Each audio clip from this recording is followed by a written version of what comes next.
Oh, by the way, he's a flip-flopper. Really? What smart person is it? Right? The data, first of all, do I need to tell you, you're in a business that requires a lot of decision-making. When the data change, so your conclusions, correct?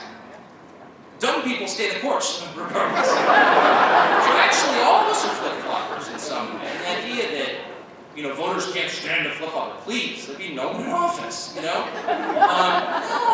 that's not it. It's that the Republican primary electorate has changed. The voters have changed. Their expectations are different this year than from any other year I've covered, or I'm aware of. I think this year, Republicans specifically, maybe every voter, but I can speak for Republicans better than any other, they want a truly honest candidate. Now, I think that's the most banal thing I've ever heard. Don't all voters always want an honest candidate? No, of course they don't. They say they do. All our dumb man in the street interviews. What do you want? I want someone who tells me the truth. No, you don't. That's manifestly what voters do not want. And by the way, I'm not attacking voters at all. I'm not being holier than that. There's nothing. Let me put it in a good word for dishonesty, if I could, very quickly. There's nothing wrong with wanting to be lied to once in a while. Actually, I'm serious. I've been married 21 years, and I've had usually placid marriage. I'm not joking at all. Anyone who knows my wife knows me. Whatever my fault, very happy marriage. Why is that? Mostly because she lies to me. I'm not kidding. She didn't really hurt my feelings. I don't want her to. So I asked her not to. How was I intelligent? You were wonderful. And it works. I'm the last person to know if I have pepper in my teeth because she'll never tell me. And I want it that way. And by the way, that's exactly the relationship that voters have to their presidents. They don't want to know the real reason. Why does our debt equal GDP? Exceeds it actually slightly. Why is that? Is that because some small, diabolical group of people, like billionaires in Jackson Hole, decided to make it that way? No. Because we spent too much. And by who is we? It's all of us, actually. This is middle-class entitlements, not programs for poor people, not tax breaks for rich people. It's the basic meat and potatoes, middle-class entitlements. I'm speaking of two. So Medicare, Social Security. When you look at where the federal budget goes, those are the top two. That's why we're in debt. Who benefits from those? Every person in this room. Me. Everybody, directly or indirectly, benefits from those programs. That's why they cost a lot, because we love them. Right? I mean, that's the truth. And so nobody wants to say that, because what you're really saying is, if you're a politician, look out in the audience, who's responsible for this? The classic response for all politicians, some small and popular minority you never met. There's billionaires, they did this, the Koch brothers did this. Or, fat people did this. Everyone gets fat. Cigarette smokers are responsible for this.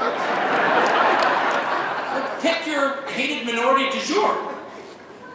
But that's never true. In a democracy, especially a democracy as democratic as ours, small d democratic, as responsive, I don't need to tell you because most of you are literally elected. You actually are responsive to your constituents. You have to be. And as we can measure with ever greater precision, the desires of people were even more responsive, we being the government.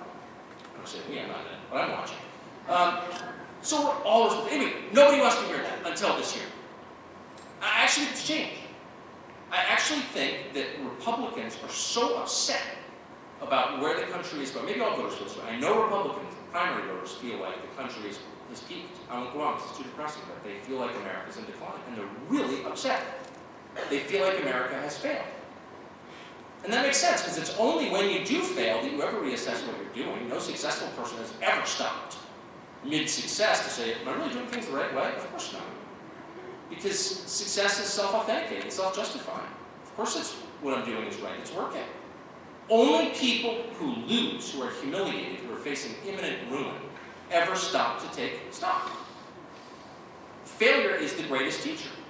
I mean, if you've ever been publicly humiliated, attack to business, right to marriage, or something where all your neighbors know you're a loser. When they avert their gaze when you pull into the driveway. No, I'm serious. I was on Dancing with the Stars. Actually, no.